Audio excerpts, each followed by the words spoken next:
Nous allons donc démarrer. Je suis Franck Grimont-Pont, je suis le directeur des assurances du groupe Suez, qui est un groupe qui traite beaucoup d'eau, qui la distribue, qui la traite, et pareil pour les déchets, collecte de déchets, traitement de déchets. Voilà notre secteur d'activité.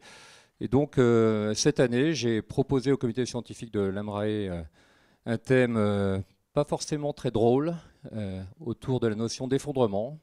Effondrement des civilisations, effondrement des systèmes complexes. Évidemment, il faudrait des heures et des heures pour en parler.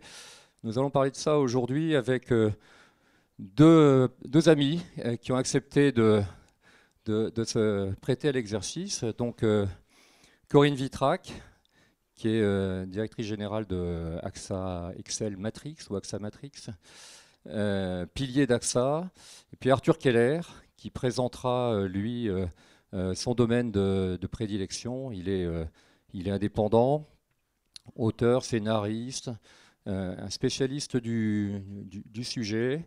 Et donc, à trois, on va essayer de vous donner un aperçu de cet univers et de la complexité, le rapport au temps notamment, qui est particulièrement compliqué à gérer quand on commence à réfléchir à ces sujets. Je serai le modérateur et en particulier je serai accélérateur parce qu'on n'a pas beaucoup de temps et je vais commencer par respecter mon timing en m'infligeant une introduction très brève. Voilà, donc Arthur va vous présenter maintenant ce qu'on appelle la collapsologie. C'est un terme très récent. Disons que c'est un univers où la biodiversité augmente tous les jours. Ça, au moins, voilà au moins un élément positif. L'univers de la collapsologie augmente tous les jours. C'est au moins un des rares univers où on peut dire ça. Et ensuite, moi, je vous parlerai d'un sujet plus limité, celui du blackout. Comment une grosse ville, par exemple, un pays, peut subitement menacer de s'effondrer si très rapidement on n'est pas capable de rétablir les fonctions essentielles telles que l'électricité, la communication, etc. Et Corinne, ensuite, vous parlera de la manière dont un très grand assureur global et local réfléchit à ces sujets-là. Voilà. Donc Arthur, je te passe la parole. Tu as 25 minutes. Non, bah non, pour les slides, je vais rester ici. Mesdames et messieurs, bonjour. Merci d'être venus. Et donc effectivement, avec les 25 minutes qui me sont données, je vais faire assez rapidement. Parce que comme Franck vient de le dire, il y a énormément de choses dans la collapsologie, en tout cas dans les notions qu'on va aborder ici. Je vais être obligé d'aller relativement rapide sur pas mal de concepts et de notions. Ce que je vous suggère, on m'a dit que les slides seraient accessibles aussi. Il y a un certain nombre de choses que je vais passer rapidement, mais que vous pourrez certainement derrière, en théorie, je ne sais pas où exactement, mais vous pourrez récupérer ensuite sur le slideshow. Donc la collapsologie, ça c'est un néologisme, hein. Vous pouvez regarder dans les dictionnaires, ça n'existe pas encore dans le Larousse.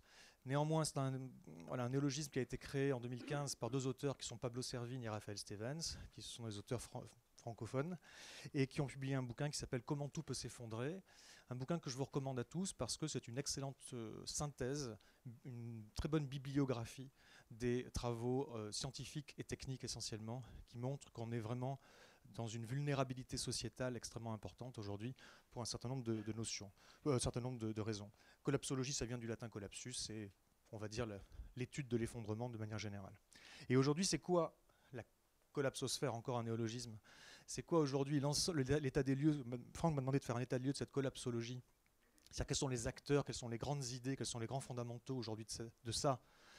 Et donc, on va balayer ça rapidement. Au tout début, certainement, l'ouvrage et les travaux les plus fondamentaux sont ceux de l'équipe Meadows, Dennis Meadows, une équipe du MIT qui a fait un rapport en 72 pour le Club de Rome, qui s'appelait The Limits to Growth. Je vous recommande à tous également cette lecture, mais plutôt à la rigueur The Limits to Growth, The 30-Year Update, le bouquin qui a été mis à jour au début des années 2000. Et pour faire très simple, ils ont modélisé le système Terre, le système humanité-Terre, avec un certain nombre de... C'est simpliste, évidemment, mais ce qui est incroyable, c'est que les courbes auxquelles ils sont arrivés, un certain nombre de scénarios qu'ils ont mis en place, tiennent énormément dans le temps. Et depuis 72, en fait, on suit très bien un de leurs scénarios, qui est le scénario Business as Usual, qui prévoit un effondrement de la civilisation au cours du XXIe siècle. Ça ne veut pas dire que ça va se produire. C'est un modèle. Néanmoins, c'est extrêmement intéressant. Puis d'autres ouvrages. Donc tout à l'heure, je vais faire un petit tour. Donc il y a par exemple un physicien australien qui s'appelle Graham Turner, qui est allé un petit peu plus loin encore, qui a mis à jour les modèles justement de l'équipe Meadows. Pareil, il a publié des articles. Vous pourrez regarder le slideshow si vous voulez les références précises. C'est très intéressant. On a d'autres ouvrages qui sont extrêmement forts également dans ce domaine. Au début, il y a quelques années, celui de Jared Diamond qui s'appelle Collapse, qui est une autre approche plus historique de la chose. Celui de Joseph Tainter, qui est un excellent ouvrage qui s'intéresse à la complexité des sociétés et qui montre à quel point il y a une espèce de course en avant thermodynamique des civilisations qui font qu'il y a des problèmes qui se créent, que pour résoudre des problèmes, ce qu'on est capable de faire aujourd'hui, c'est rajouter de la complexité. On rajoute des systèmes, un peu comme des rustines, qui sont en réalité de plus en plus sophistiqués, qui rajoutent de plus en plus de complexité, qui nous rendent de plus en plus dépendants à des macrosystèmes, qui créent de plus en plus de problèmes. Il y a une course en avant qui fait qu'au final, on arrive à des limites. Ugo Bardi, un scientifique, un physicien italien, a également publié des bouquins sur les limits to growth. Il est allé un petit peu plus loin encore lui aussi sur le modèle. Et plus récemment, il vient de publier l'effet Sénèque, qui est grosso modo qui décrit ce qu'on appelle une falaise de Sénèque, comment la croissance est un processus lent et fastidieux, mais comment la décroissance peut être beaucoup plus rapide derrière avec un effet falaise. Nous avons d'autres choses. Je vous recommande par exemple, vous spécifiquement, le site web Our Finite World de Gail Tverberg. Vous ne pouvez pas très bien voir, Gailtverberg, qui est une actuaire, et son site est extrêmement bien fait. Nous avons en France pas mal de gens qui s'intéressent à ces questions-là. Donc, par exemple, Philippe Biwix, L'âge des low-tech, excellent ouvrage qui explique les limites à un certain nombre d'imaginaires qu'on a aujourd'hui, de transition écologique, de transition numérique, mais qui font appel à énormément de matériaux et de métaux très spécifiques, et il y a des limites très fortes là-dessus. Et puis également, dans la même veine, Guillaume Pitron, La guerre des métaux rares, sur justement la face cachée de ces transitions qui sont en réalité extrêmement sales et qui ont leurs limites, parce qu'on ne peut pas tirer ad vitam aeternam toutes les ressources dont on aurait besoin de la lithosphère, du manteau terrestre. Nous avons le Transition Networks, les villes en transition, c'est quelque chose d'assez inspirant. Je vous laisse regarder. L'ouvrage certainement de référence et l'ouvrage fondateur, c'est celui de Rob Hopkins, qui en français a été traduit par Manuel de transition, de la dépendance du pétrole à la résilience locale. Je vous invite aussi à regarder, si vous êtes intéressé sur plutôt la partie solution cette fois-ci, ce qu'on peut faire. C'est un excellent ouvrage. Nous avons les travaux du Post-Carbon Institute aux États-Unis qui sont magnifiques. Ce sont à la fois des travaux sur le constat et des travaux sur les solutions, et notamment un de leurs porte-parole les plus illustres, vous ne connaissez peut-être pas, il n'est pas connu du grand public, mais qui s'appelle Richard Heinberg et qui est extraordinaire. Tout ce qu'écrit ou ce que dit Heinberg est formidable. Donc, à la rigueur, je vous ai mis un exemple, Pick Everything, mais tout est extraordinaire. Nous avons en France donc Pablo Servigne, qui est certainement le représentant aujourd'hui le plus en vue sur cette collapsologie, qui avait publié un rapport qui s'appelait Nourrir l'Europe en temps de crise, où il démontrait la vulnérabilité alimentaire de l'Europe. Et puis peu après, il a coécrit Comment tout peut s'effondrer, dont je vous ai déjà parlé. Nous avons ensuite Adrastia, je vous recommande, si ce sont des sujets qui vous intéressent, d'aller jeter un coup d'œil sur cette association dont je fais partie, qui s'intéresse à qu'est-ce qu'on fait une fois qu'on a pris en considération un certain nombre de constats. Qu'est-ce qu'on fait à titre individuel ou collectif? Le fondateur d'Adrastia s'appelle Vincent Mignereau. Il a publié un bouquin également que vous pouvez aller voir. Nous avons l'Institut Momentum, également une référence intéressante, qui a été co-créée par Yves Cochet, qui parle beaucoup de ces choses-là, avec son style inimitable. Pour ceux qui le connaissent. Laurent Testo, également quelqu'un qui est très aujourd'hui, qui commence à monter dans le milieu de la collapsologie. Laurent Testo, qui lui est historien et qui a écrit un bouquin qui s'appelle Cataclysme au pluriel, qui relate les histoires d'effondrement passés, un bouquin qui a été couronné, qui a été récompensé par l'Académie française, qui est vraiment excellent. Voilà, et puis d'autres, pour terminer ce panorama, d'autres petites choses qui existent, excusez, pas forcément petite, mais en tout cas d'autres choses qui existent. En France, nous avons à l'INRIA, l'équipe STIP qui travaille sur des questions de complexité, des questions de modélisation de la soutenabilité et de la résilience au niveau territorial, avec le directeur de recherche qui s'appelle Emmanuel Prados, qui travaille dessus. À ma connaissance, c'est la seule équipe en France qui est rémunérée pour étudier les risques d'effondrement. Je crois que ça n'existe pas ailleurs. Nous avons SOS Mer, mené par Alexandre Boisson, qui s'intéresse à essayer d'accompagner les élus locaux vers une transition vers des milieux, vers des systèmes résilients sur le plan alimentaire, énergétique, les infrastructures, etc. Et puis, il y a un certain nombre de séries ou de web-séries ou de podcasts qui en parlent. Et les trois, certainement aujourd'hui, qui tournent le plus dans la sphère justement des collapsologues, ça va être la web-série Next, et puis 2 podcasts qui sont Présage d'Alexia Soyeux et Sismique de Julien Devorex.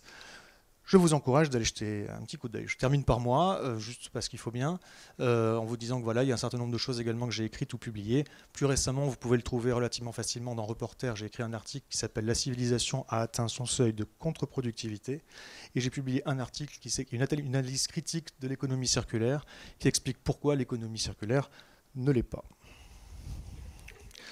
Ne peut pas l'être. Ne peut pas l'être. Que très partiellement, dirons-nous. Donc nous avons tout un mélange ensuite, tout un aréopage de gens qui sont attirés par la collapsologie pour des bonnes ou des mauvaises raisons. Et ça ne facilite pas, j'ai envie de dire, la communication là-dessus, parce que nécessairement, on nous plaque des caricatures et des étiquettes qui ne sont pas forcément les bonnes. Et notamment, ça va attirer beaucoup de mysticisme de toute nature. Donc il y a énormément de New Age, on va dire, qui vient s'installer, avec des choses qui ressemblent dangereusement aux yeux de certains à des dérives sectaires. Et puis il va y avoir d'autres types de dérives. En haut à droite, ça c'est Piero Sangiorgio, qui est un auteur également sur ces sujets-là, qui fait d'excellents constats. Mais lui, les solutions, c'est plutôt chacun dans son bunker, chacun avec son arsenal, et puis le premier qui met un pied sur mon terrain, je lui dégomme les dents. Donc voilà, c'est une façon de faire. Et puis sinon, il y a une autre façon de faire, qui est plutôt de s'organiser vers des systèmes résilients locaux. Là, j'ai mis une image d'une ferme permacole. La permaculture fait partie, par exemple, de la boîte à outils pour une transition et aller vers une autonomie territoriale. C'est ce que je prône personnellement. Lorsqu'on prend un organisme vivant, quel qu'il soit, on regarde, il a grandi, il est né, il a grandi, et puis on essaie de procéder par prolongation tendancielle. Qu'est-ce qu'il va devenir ? Il va continuer à évoluer. C'est assez difficile de savoir ce que va devenir cet organisme. Mais si vraiment on fait par prolongation, il est absolument impossible de prédire que cet organisme vivant va mourir. Il n'est jamais mort. Pourquoi mourrait-il ? La seule et unique raison pour laquelle on sait qu'un organisme vivant va mourir, c'est parce qu'on a une population d'organismes vivants et que l'on sait que tous les organismes vivants meurent. Et c'est donc par expérience qu'on se rend compte qu'un organisme vivant, ça meurt. C'est la même chose pour les civilisations. Si on ne regarde que notre civilisation, et on fait par prolongation tendancielle, c'est facile de dire, bon, on ne s'est jamais effondré, pourquoi s'effondrerait-on ? Par contre, si l'on regarde l'ensemble de la population des civilisations, il y a vraiment un invariant, pour des raisons par contre multiples, mais il y a un invariant, les civilisations disparaissent. Notre civilisation va disparaître. La question c'est comment, quand ? Les collapsologues pensent que c'est imminent. Et ça se base en réalité, ça se base en réalité sur un corpus scientifique qui aujourd'hui est assez impressionnant. Évidemment, on n'en entend pas parler au JT, mais il est assez impressionnant. Et aujourd'hui, j'ai envie de vous dire que la charge de la preuve devrait être inversée. On ne devrait pas attendre des gens qui disent « attention, ça risque de s'effondrer » qu'ils le démontrent. Si, c'est important, évidemment. Mais ce que je veux dire par là, c'est qu'il y a énormément de littérature scientifique et technique qui tendent à conclure que c'est faisable et potentiellement imminent, effectivement. C'est plutôt à ceux qui disent que ben non, ça va continuer comme ça, business as usual. Ça devrait aujourd'hui être à eux de démontrer, je pense, ce qu'ils racontent, parce que rien ne permet de le dire. Absolument rien, si ce n'est des dogmes ou des idéologies de pensée. L'inversion de la charge de la preuve devrait s'appliquer, ce n'est pas le cas pour l'instant. Dans quel monde vit-on ? Alors je vais vous faire un petit panorama. Il y a plusieurs sphères, entre guillemets, dans le monde naturel. La première, c'est la lithosphère. La lithosphère, c'est le manteau terrestre, c'est là dont on tire un certain nombre de nos ressources. Et comme je disais, il y a des limites. Il y a des limites notamment sur le pétrole. Or, tout dépend du pétrole aujourd'hui. L'intégralité de nos activités dépend d'un moment ou à un autre de transport. 97% des transports au niveau mondial dépendent directement du pétrole et les 3% qui restent dépendent indirectement du pétrole. Nous avons aujourd'hui de plus en plus besoin de pétrole. Ce n'est pas une question de stock, c'est une question de flux. Est-ce qu'on est capable de produire et de fournir aux sociétés pour qu'elles fonctionnent le flux entrant de pétrole qui doit être permanent, continu, abondant et Ni trop bon marché, sinon en quelques années l'industrie n'est plus rentable et s'effondre, ni trop cher, sinon les gens ne peuvent pas acheter. C'est un équilibre totalement instable. La France produit moins de 0,5% de son pétrole, par exemple. On est entièrement dépendant des approvisionnements qui viennent tous de zones qui sont, dirons-nous, politiquement instables. Donc, quelle est aujourd'hui notre capacité à affirmer que dans les décennies et décennies à venir, nous aurons le pétrole dont on a besoin, au prix dont on a besoin? Il me semble que c'est un sujet de société extrêmement important. Vous le savez, si on vous dit qu'il va y avoir un problème de pétrole, vous avez peur, vous sentez que c'est important, pourtant on ne s'en préoccupe pas. C'est bizarre. Les métaux, grave problème sur les métaux dont la concentration diminue très rapidement, pas tous, mais la plupart des métaux critiques et stratégiques aujourd'hui, notamment dont on a besoin pour la transition énergétique. Il se trouve qu'il faut de plus en plus de métaux pour aller chercher le pétrole, de plus en plus de pétrole pour aller chercher le pétrole, de plus en plus de pétrole pour aller chercher les métaux, de plus en plus de métaux pour aller chercher les métaux. Si on n'avait que le problème de métaux d'un côté et que le problème de pétrole de l'autre, on pourrait peut-être gérer. Le fait que les deux s'entraînent l'un l'autre, c'est une double exponentielle qui est absolument terrifiante quand on regarde de près les ordres de grandeur des flux. Sable. Nous avons aujourd'hui un peu partout dans le monde des ruptures d'approvisionnement en sable de construction, je ne sais pas si vous le savez, très important pour les infrastructures. Du sable, il y en a à foison, mais du sable qu'on puisse utiliser pour de la construction, c'est-à-dire du sable marin ou du sable de carrière très spécifique, aujourd'hui il n'y en a plus. Singapour, par exemple, importe massivement son sable d'Australie. Et puis nous avons un problème sur le phosphore qui est absolument vital. On arrive à un pic dans les années 30, peut-être dans les années 40. Il va y avoir des graves problèmes d'approvisionnement alimentaire au niveau mondial à partir de là si on ne prévoit pas, si on n'anticipe pas. Donc voilà les découvertes du pétrole. Voilà ce qu'on a découvert. 1947, le pic, et puis ici, 2016. Voilà. Donc tout ça pour vous dire qu'effectivement, ça diminue, et qu'on arrive à des limites. Ce n'est pas un problème de stock, c'est un problème de flux, je l'ai déjà dit. La deuxième partie de la sphère naturelle, c'est l'hydrosphère, c'est l'ensemble des eaux de la planète, les mers, les océans, les aquifères, les cours d'eau, et elle est dans piteux état. C'est-à-dire que soit c'est de la pollution chimique, pollution par les plastiques, acidification, salinisation, réchauffement, montée des eaux, etc. Ça va vraiment très très mal au niveau de l'hydrosphère. Si on devait concentrer toute l'eau de la planète en une petite sphère, ça donnerait ça. Voilà. C'est pas tant que ça. La troisième partie, c'est la cryosphère, l'ensemble des glaces. Alors, je vais aller très vite là-dessus.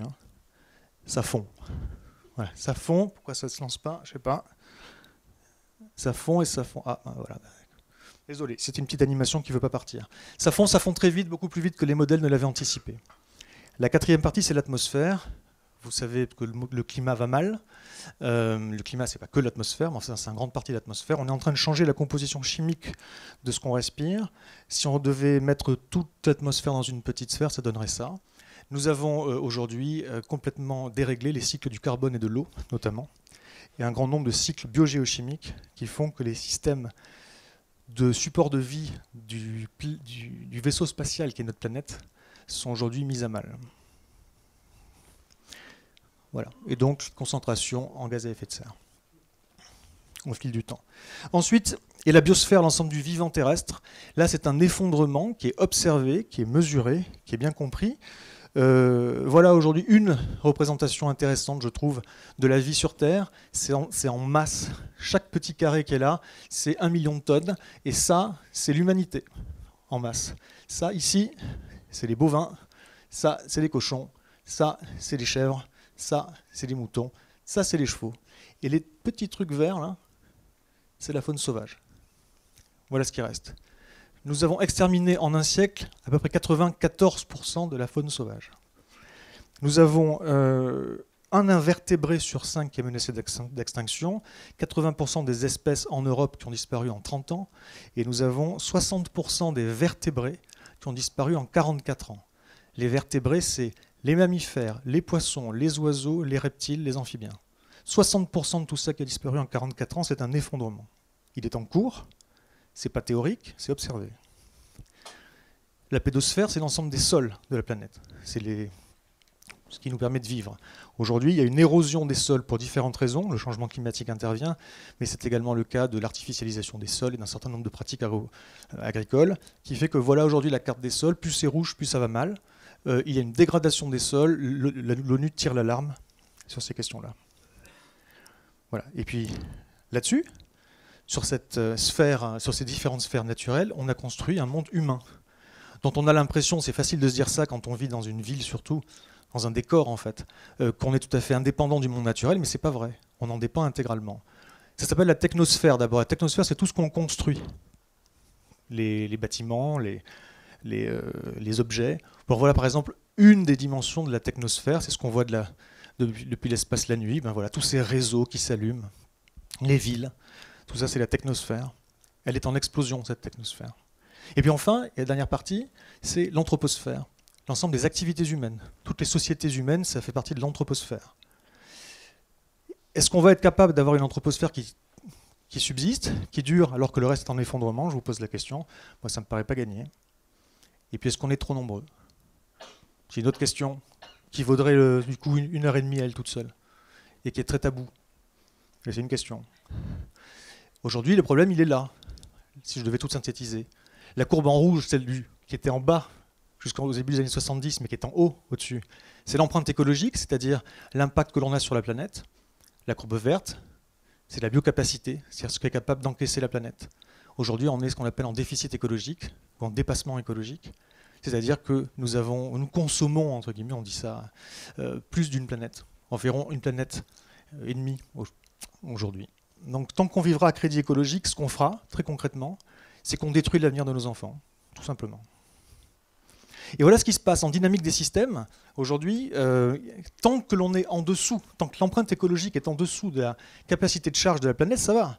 Mais quand on l'atteint, on peut éventuellement tendre asymptotiquement vers elle et arriver à se stabiliser. Mais quand on la dépasse, ce qui est notre cas, eh bien, il y a deux scénarios possibles. Le premier scénario, c'est celui qu'on appelle overshoot and oscillation. Les deux vont se mettre à osciller et on va réussir à se stabiliser in fine. Est-ce qu'on sera dans cette configuration-là? Je l'ignore. Parce que l'autre solution, c'est ça. On la dépasse tellement qu'on finit par détruire totalement. C'est ce qui est en train de commencer à se passer. La capacité de charge de la planète.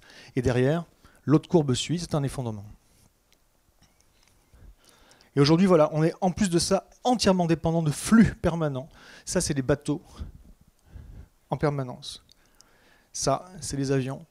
Mais en tout cas, des flux de données, d'informations et puis de matières et de marchandises partout. Et comme je le disais, 97% des transports dépendent du pétrole aujourd'hui sur Terre. Et puis en plus, on a des infrastructures dont on est très dépendant, qui elles aussi dépendent du pétrole pour leur maintenance, pour leur construction évidemment et leur maintenance. Aujourd'hui, on considère qu'il faut qu'avant 2025, rien que les États-Unis payent environ 4500 milliards de dollars pour maintenir leurs infrastructures critiques. Ça n'arrivera pas. Et puis on dépend de ça aussi. De marchés financiers devenus complètement fous, donc on ne sait pas contrôler, qui d'un seul coup s'emballent.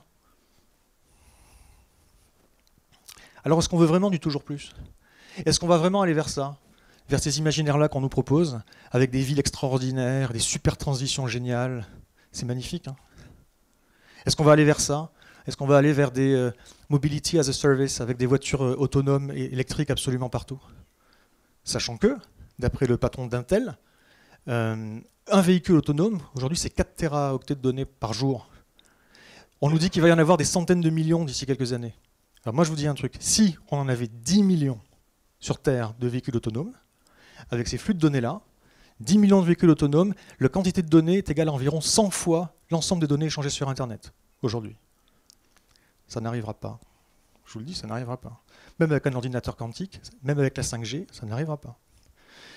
Aujourd'hui, reparlons un tout petit peu, j'ai parlé de Tainter, Joseph Tainter tout à l'heure, de complexité. Lorsqu'on ajoute de la complexité au système, au début c'est intéressant, puis ça stagne, puis en réalité, on a de moins en moins de bénéfices pour la société, c'est même régressif au bout d'un moment. Il y a une contre-productivité. Je vous parlais d'un article que j'ai écrit récemment qui s'appelle « La civilisation a atteint son seuil de contre-productivité ». Ce que je décris, c'est ça, le fait qu'on est là. La loi des rendements décroissants, ça s'appelle, vous connaissez peut-être. Et au final, eh ben, nous avons des verrouillages partout, jusqu'au plus haut du système. Surtout au plus haut du système. C'est-à-dire qu'en réalité, le système, on ne peut pas le changer. Je vous donne un exemple. On s'intéresse beaucoup au climat. C'est certainement là où il y a la prise de conscience la plus grande. Le climat, le dérèglement climatique. On va donc s'attaquer au climat. On va s'attaquer au climat comme un problème. Ce n'est pas un problème, le climat. C'est une conséquence. C'est une conséquence d'un dérèglement beaucoup plus fondamental qui fait que la civilisation est un flux thermodynamique qui prend des ressources, les transforme avec de l'énergie en des biens et dans des services qu'on utilise dans la société et ensuite les transforme en déchets et en pollution. Ce n'est pas circularisable. Certains certaines boucles peuvent être circularisées à l'intérieur de ce système, mais ce n'est pas circularisable. Et au final, parmi les déchets, il y a quoi? Il y a des gaz, et puis des liquides et des solides, et les gaz, parmi les gaz, il y a les gaz à effet de serre. Le développement, donc, tel qu'on le mène aujourd'hui, amène à une explosion matérielle et énergétique qui transforme la nature en déchets, et le dérèglement climatique n'est qu'une conséquence de ça. Il faut donc décroître pour arriver à résoudre la question suivante. Pas forcément économiquement, on pourrait réimaginer la chose, mais il faut décroître matériellement et énergétiquement. C'est nécessaire. Et de toute façon, je vais vous dire la vérité, ça va se produire, c'est inéluctable. On l'anticipe, et on pourra un peu le gérer peut-être. On ne l'anticipe pas parce qu'on se croit invulnérable, et on va se le prendre dans la tête, et ce sera un chaos total. Et aujourd'hui, qu'est-ce que nous dit le GIEC? Ça, c'est l'alinéa 5 de l'article 3 de la CCNUCC, la Convention cadre des Nations Unies sur le changement climatique, qui est le texte cadre qui date de Rio 92, à l'intérieur duquel s'intègrent toutes les COP, impératif de croissance. C'est dans le cadre onusien. Voilà, parce qu'on considère que c'est par la croissance, ma bonne dame, qu'on pourra financer des investissements dans des innovations qui vont permettre de résoudre le problème, vous comprenez bien. Mais c'est un non-sens total. On fait de la croissance alors qu'il faut décroître. Voilà, au final c'est ça. On est bientôt à la COP 25 et COP après COP. La concentration en gaz à effet de serre continue d'augmenter. Aucune inflexion. Et donc qu'est-ce qu'on fait à partir de là? Sachant que si on fait plus X degrés, on ne sait pas trop ce qui se passe. Moins X degrés, moins 5 degrés, c'était ça. Ça c'est la carte de l'Europe. Avec moins 5 degrés, la moitié nord de l'Europe est sous 2 à 3 km de glace et la moitié sud c'est de la steppe aride et de la toundra. Plus 5 degrés, personne ne sait ce que ça donne. Mais ce sont des effondrements écologiques terribles. C'est pas juste, oh, il fera la température de Bilbao à Paris, super. Non, non. Ce sont des effondrements écologiques terribles. Et donc, qu'est-ce qu'on fait à partir de ça? Eh bien, ça va se jouer là, sur la 9e sphère, la noosphère. Ce que Pierre Teilhard de Chardin appelait la noosphère, c'est la sphère des idées. Il va falloir réfléchir. Il va falloir déconstruire un certain nombre de choses et d'idées qu'on a en tête. Et notamment, il va falloir sortir du déni. Il va falloir sortir d'un certain triomphalisme de principe et arrêter de s'imaginer invulnérable. Il faut comprendre les limites du système dont je vous parle, mais aussi d'autres types de limites, qui sont les limites humaines. Parce qu'il y en a beaucoup qui pensent que oui, il y a des limites à la planète, mais l'homme, il n'y a pas de limite à son génie. Ouais. Attention. C'est à déconstruire tout ça. À déconstruire la notion même de risque appliquée à cette question de l'effondrement. L'effondrement, ce n'est pas un événement qui pourrait se produire dans le futur avec une probabilité qu'on peut y appliquer. Ce n'est pas un événement, c'est un processus. Et le processus est déjà en cours. La probabilité, c'est 1. Il est déjà en cours. Il se voit clairement aujourd'hui dans toutes les sphères naturelles. Il commence à se voir également dans un certain nombre de sphères humaines et de sociétés un peu partout sur Terre. Et ça va arriver un peu plus tard dans nos pays à nous parce qu'on est un petit peu plus résilient, parce que voilà. Mais ça va arriver. Il faut passer à la résilience. J'en ai pour 1 minute 30 à peu près. Il n'y a pas de solution toute faite. On appuie sur le bouton, c'est fait. Aujourd'hui, ce que les gens essaient de faire, c'est pas d'essayer de trouver les solutions qui sont adaptées aux problèmes. Ils essaient d'adapter le problème aux solutions qu'ils ont déjà, aux outils qu'ils ont déjà. C'est ça qu'on essaie de faire. C'est pour ça, nos outils, c'est quoi? C'est la croissance et c'est le solutionnisme. Le techno-solutionnisme, par la technologie, ou le solutionnisme économiciste, par les marchés. On n'a que ça, mais on pense que c'est pertinent. Ce n'est pas pertinent. Il y a un dicton japonais qui dit quand votre seul outil est un marteau, tout problème ressemble à un clou. Voilà. On essaie de faire ressembler le problème à un clou parce qu'on n'a qu'un marteau. Ça ne marchera pas. Est-ce que ce que je vous dis est pessimiste? Non. Pas pessimiste. Il s'agit d'être lucide pour pouvoir être optimiste derrière, mais un optimisme lucide. Un optimisme sur quoi? Si votre optimisme, c'est on va pouvoir sauver ce monde et ce système et nos modes de vie, c'est foutu. Ouais. Mais on peut être optimiste pour d'autres choses. On peut reconstruire une civilisation, avoir un nouveau projet de civilisation. Pour ça, je conçois que c'est compliqué.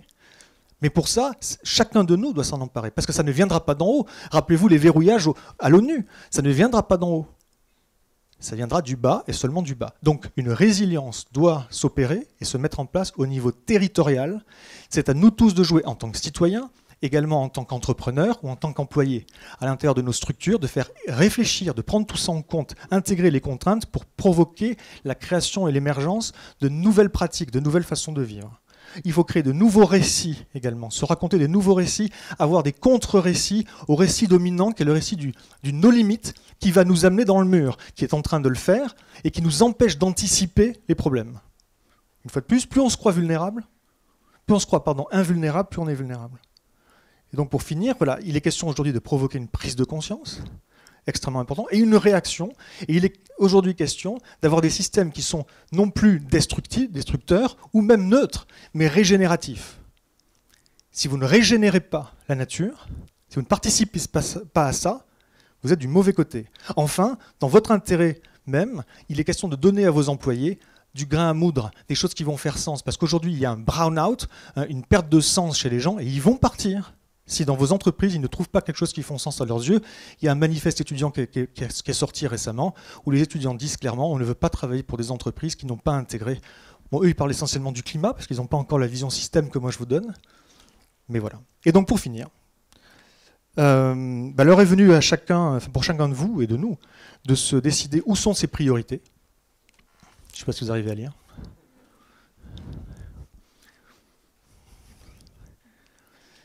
De prendre des décisions créatives et ambitieuses. Vous arrivez à lire? Et de le faire avant qu'il ne soit trop tard. Voilà. Je vous remercie. Merci Arthur.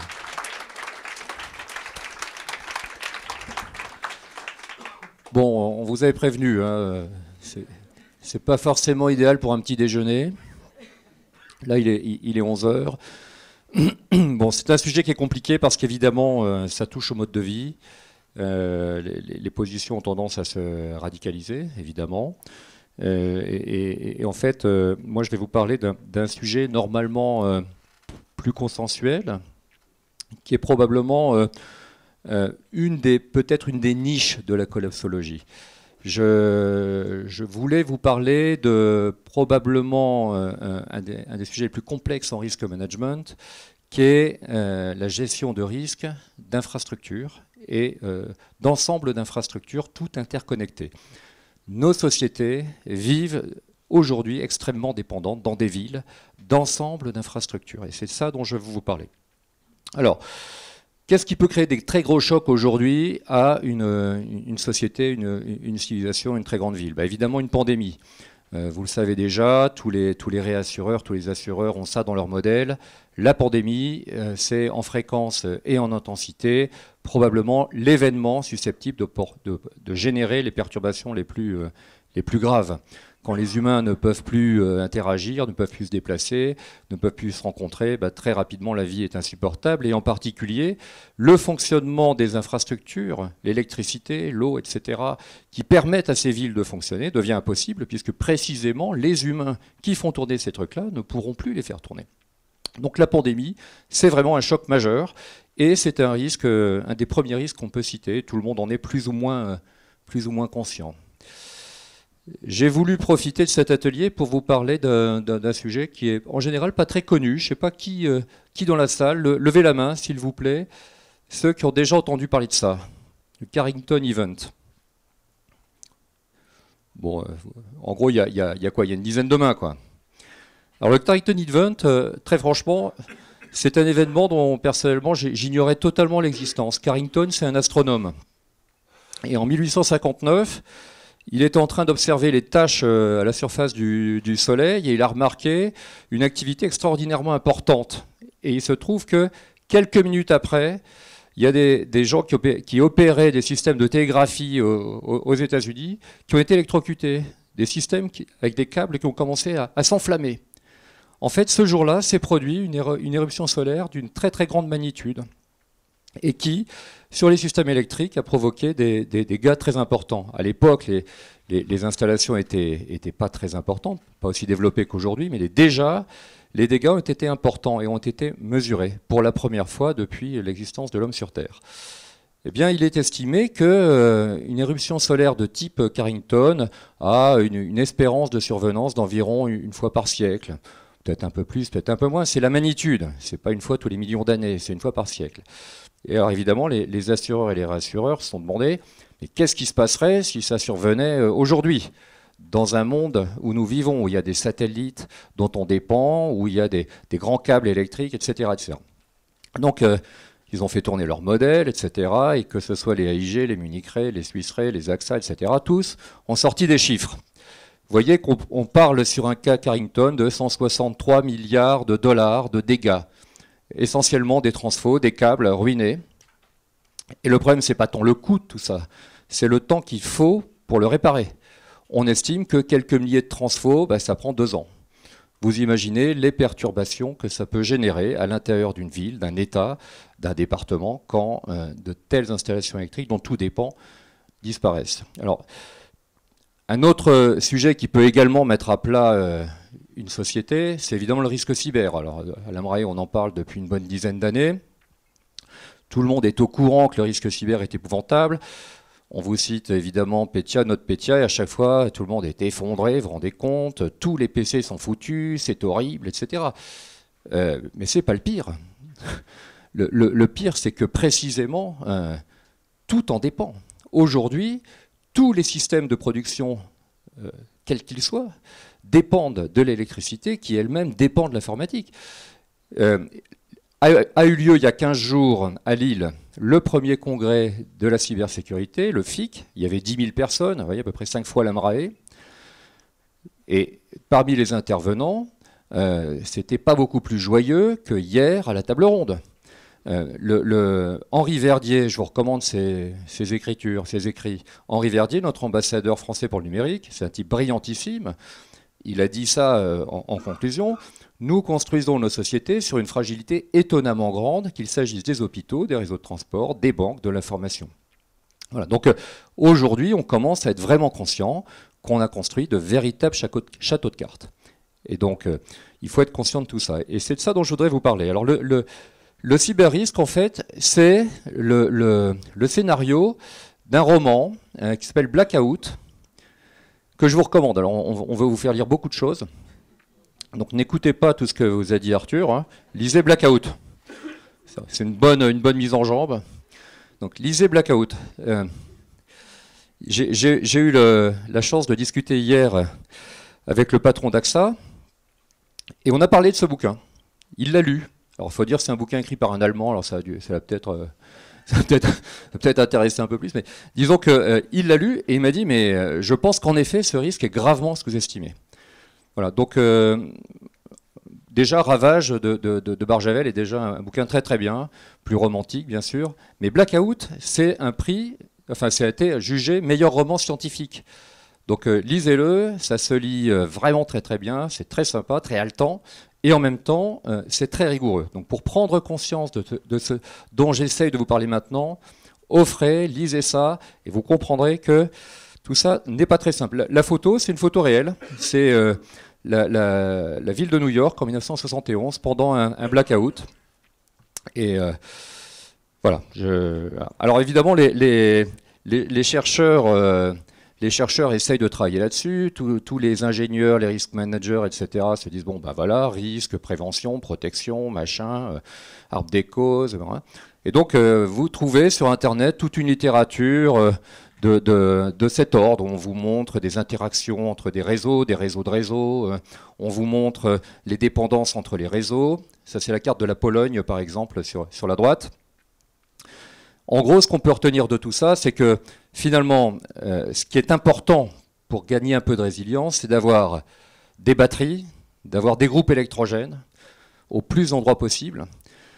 Et aussi d'avoir des réseaux, si possible, non pas dépendants, mais justement séparés.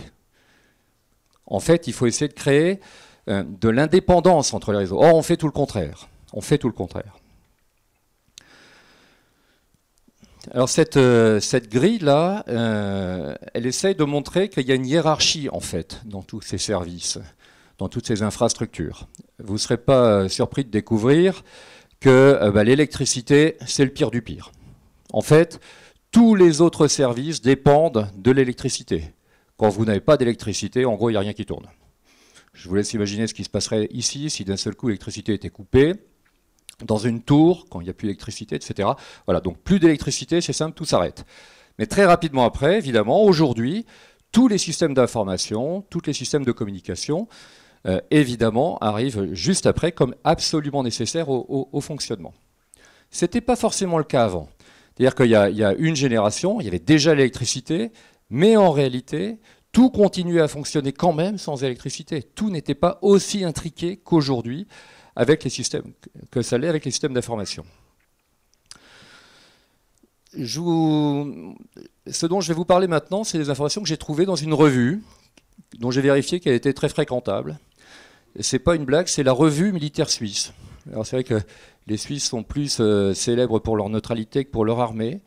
Mais en fait, la revue militaire suisse a consacré un journal très très bien fait sur le blackout, les conséquences du blackout. Ils utilisent beaucoup des informations qui proviennent de l'Office fédéral de protection des populations. La Suisse est un pays très bien géré. On sait bien que les Suisses attachent beaucoup d'importance à la sécurité. Et dans cette revue, j'ai trouvé pas mal de choses intéressantes. Je vais vous lire notamment les propos d'un gestionnaire de la grille locale d'électricité qui s'appelle Swissgrid. Donc il publie ça dans cette revue. Il écrit « Mes analyses tentent à conclure que l'état de la grille aujourd'hui est préoccupant. Cette infrastructure devient vétuste. Les risques associés sont grandissants. La corrosion des supports métalliques, par exemple. L'ouverture du marché de l'électricité, mis en vigueur en 2009, a opéré un changement de paradigme fondamental. Antérieurement, le secteur électrique suisse saisissait des problèmes et les résolvait. Les responsabilités étaient bien définies et assumées. On renouvelait le réseau. Depuis 2009, on a assisté à une véritable chute des investissements consacrés au renouvellement. Swissgrid a été créé, plusieurs acteurs sont apparus dans le système d'exploitation du réseau. La régulation est complexe. Moins de 10 ans après, la répartition des responsabilités entre eux n'est toujours pas bien définie. Manque de coordination, leadership, vision d'ensemble, etc. Donc en fait, on nous explique que le problème n'est pas tant l'infrastructure elle-même, qu'également sa gestion, la gouvernance de tout ça, la multiplicité d'acteurs. C'est un problème qui justement tend à réduire la résilience, un sujet qui tend à réduire la résilience. Alors la revue militaire suisse ne cherche pas spécialement à rassurer les gens, et elle décrit en fait comment se déroulerait un blackout s'il était amené à se prolonger. C'est exactement ce qui est décrit dans le roman Blackout. Pendant les 2 premières heures, tout le monde rigole à peu près, c'est un peu comme à Paris quand il n'y a pas le métro. Voilà, ça va à peu près. Et puis ça se dégrade vraiment très très très rapidement, parce que quand vous n'avez plus d'électricité, plus d'eau, plus de ça, très vite apparaissent en fait des comportements d'agressivité, etc. Et en fait, extrêmement rapidement, les services publics, même dans une ville, même dans un État très bien organisé, sont tout simplement débordés. C'est ce qui se passe au bout de 3-4 jours. Au bout de 3-4 jours, vraiment, ça devient insupportable. Et donc, c'est ça qui est très bien décrit, très bien modélisé, à la fois dans le roman Blackout et par les autorités suisses. Alors, au-delà d'une semaine, plus personne ne sait réfléchir.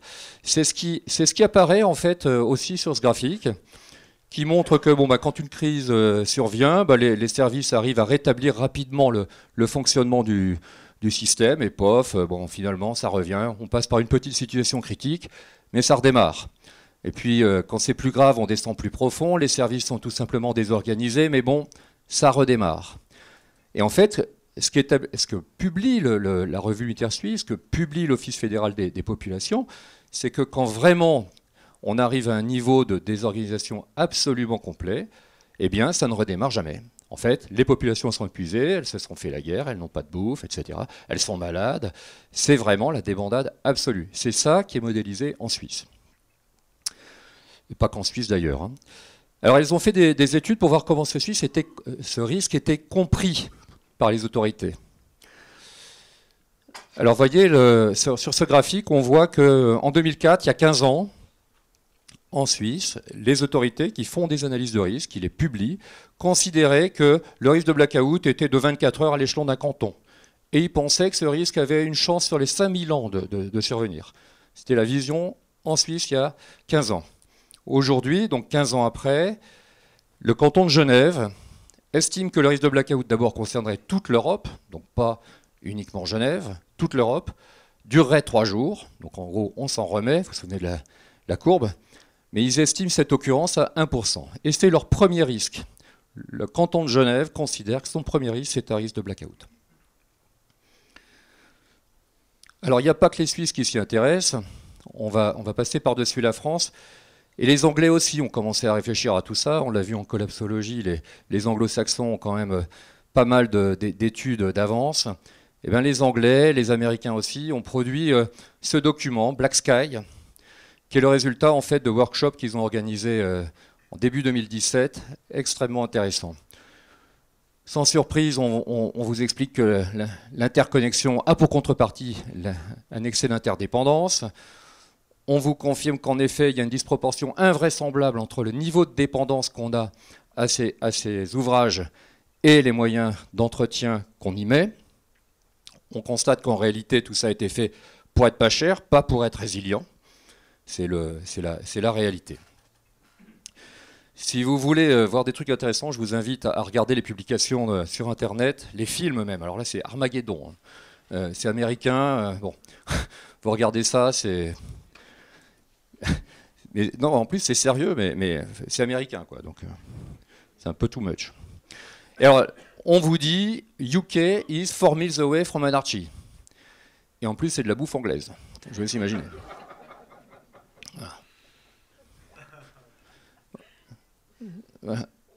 Alors, les Anglais, ils se méfient beaucoup de tout ce qui est étatique, machin, etc. Ils pensent que c'est mieux quand c'est local.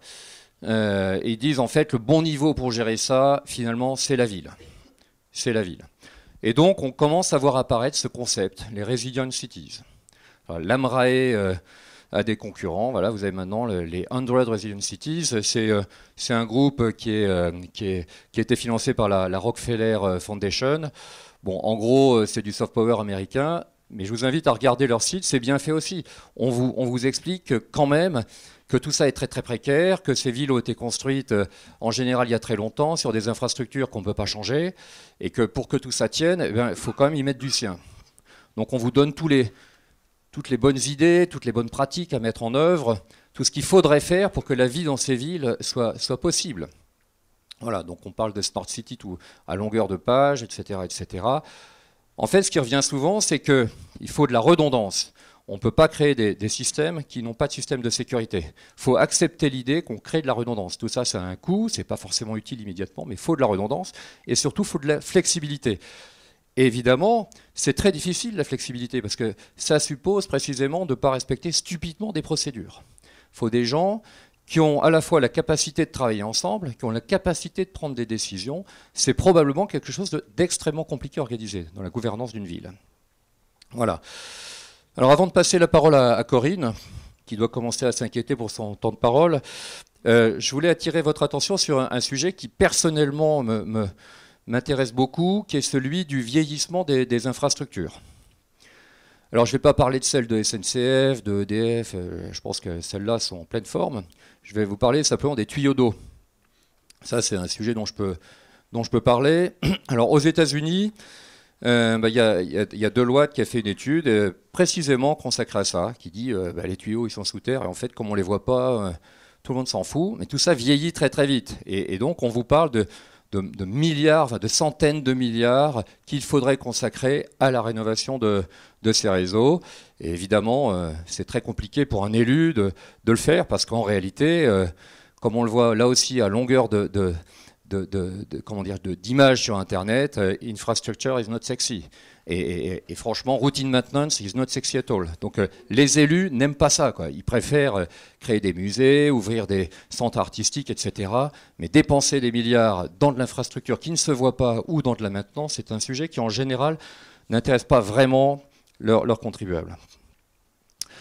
En France, c'est pas beaucoup mieux. Notre réseau d'eau en France fait 1 million de kilomètres. Il y a 1 million de kilomètres, et ce million de kilomètres a été construit pour moitié avant 1960. Donc il n'est pas tout jeune, hein. Moi je suis né juste après, déjà. Le réseau d'eau, lui, est né un peu avant, pour 50%. Voilà. Le taux de renouvellement de ce réseau aujourd'hui, actuellement, c'est de 0,5% par an. Donc ceux qui ont fait un peu de maths se disent, tiens donc, ça veut dire 200 ans. Tout le monde sait bien que les tuyaux en PVC, les tuyaux, ça ne tient pas 200 ans. Donc là aussi, il y a vraiment un problème de mur d'investissement. Ce taux de 0,5%, en fait, il est en décroissance, hein. Il était de 0,8% avant et il est à 0,5%. On estime que ça représente l'écart entre ce qu'il faudrait consacrer au renouvellement du réseau et ce qui est fait à peu près entre 10 et 40% du prix de l'eau. Voilà, c'est ça aujourd'hui le problème. Voilà, donc dernier slide, c'est promis. Qu'est-ce qu'il vous reste à faire après tout ce que vous a asséné Arthur, tout ce que je viens de vous dire pour essayer de vous montrer ce sujet? Ben, en fait, les deux axes importants, c'est premièrement, essayer de survivre. Voilà. Donc ça, je vous invite à vous connecter tout de suite là sur Alerte Suisse. Ils vous diront comment faire. Vous verrez, il y a des tas de trucs intéressants. Et globalement, ce que j'en retiens, c'est que, bah, vous savez, hier c'était la journée sans smartphone. Je ne sais pas si beaucoup avaient essayé de le faire. Bah, eux, en gros, c'est ça qu'ils disent. Notez tout sur des papiers. Préparez-vous à des tas de trucs. Ayez un peu de bouffe chez vous. Enfin, ils vous donnent toute une série d'informations intéressantes en fait. Et en fait, c'est tout simple, mais voilà. Mais l'idée générale derrière ça, c'est un sujet qu'Arthur a également cité, c'est en fait, aujourd'hui, toute notre société repose sur toute cette complexité.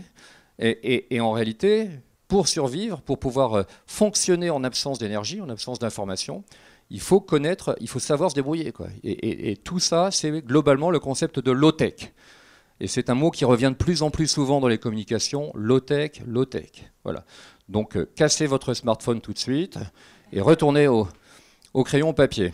Bon, accessoirement, vous pouvez aussi être assuré. Et donc, mais je ne suis pas absolument certain que ça va vous sauver. Hein. Voilà.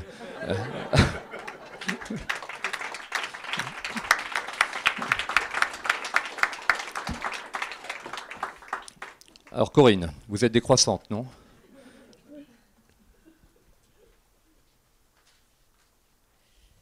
Merci Franck. Bon, ça va? Voilà, Franck m'a demandé d'apporter ma brique à cette discussion sur la collapsologie. Donc, si vous en êtes d'accord, je vais vous donner quelques réflexions personnelles sur la collapsologie. Et puis après j'essaierai de vous indiquer quelle peut être la contribution d'un assureur à la réduction des risques catastrophiques.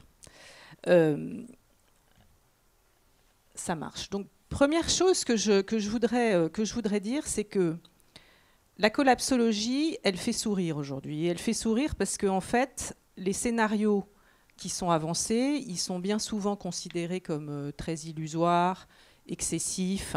Les solutions qui sont apportées sont souvent politiquement orientées, assez inapplicables, assez théoriques. On évoque les limites de la planète en termes d'énergie, en termes de terres agricoles, d'eau, de pollution. On évoque les limites de la capacité humaine à rendre plus sûrs ses process industriels, à traiter ses problématiques de pollution. On évoque les limites de l'homme à traiter ses problèmes sociaux, la retraite, le chômage, les inégalités, les flux migratoires. Et puis on imagine des scénarios, ou plutôt des accumulations de scénarios qui feraient que tous ces événements connectés les uns aux autres conduirait à l'effondrement de nos sociétés et à l'effondrement de la planète. Et en fait, le sujet qu'on a, et je pense que le sujet qu'a la collapsologie, Arthur le disait, c'est que depuis toujours, des gourous et des personnes pas toujours très recommandables ont poussé et ont développé et ont promu des messages et des informations et des solutions pas applicables, assez irréalistes. Et donc ça jette l'opprobre globalement sur toutes ces personnes qui essayent de pousser et de mettre en évidence le fait que nos sociétés sont exposées à des risques catastrophiques. Donc premier point, la collapsologie, elle fait sourire et on comprend encore une fois pourquoi. Moi, je voudrais affirmer ou insister sur trois choses. La première chose, c'est que le risque, il est au cœur de nos sociétés, de nos vies d'individus, et puis je dirais même qu'il est nécessaire. Alors, il y a des sociétés dans le monde aujourd'hui qui connaissent des environnements extrêmement difficiles, extrêmement insécures, des états de guerre, d'instabilité politique, de famine, des violences, des catastrophes naturelles. Dans nos sociétés occidentales, on n'en est pas là. Hein. Je pense on évolue dans un environnement qui est assez sûr, mais néanmoins, chacun dans sa vie a une certaine perception du risque et décide, en fait c'est sa liberté, de décider les risques qu'il veut prendre ou pas par rapport à des risques qu'il connaît. Et chaque individu est aussi sujet à des aléas. Quand on se lève le matin, on ne sait pas ce qui va se passer dans la journée et comment seront les choses le soir. Une fois qu'on a dit ça, certains vont jusqu'à dire que en fait, vivre, c'est risquer sa vie. Bon, et on le sait tous. Et c'est important d'avoir ça en tête. Et puis pour aller un cran plus loin, on sait également que le risque, il est en fait extrêmement nécessaire.